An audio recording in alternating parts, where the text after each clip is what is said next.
अस्थायी सरकारी विद्यालय रत्नेश्वरबाट आएको गाउँघरमा हुने गरेको आत्महत्या निम्न कसरी गर्न सकिन्छ त भन्ने उद्देश्य साथ हामी गाउँघरका समुदायमा भएका व्यक्तिहरूलाई अब यो आत्महत्या रोकौँ, आशा बढाउँ भन्ने उद्देश्य साथ हामी यहाँ आएको।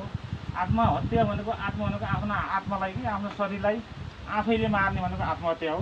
अब आत्महत्या रोक्न के गर्नुपर्छ त भन्ने अब यो पेपरमा छ, तपाईँहरूलाई मैले बाँडेछु पर्छ है, त्यो अनुसार गर्नु होला।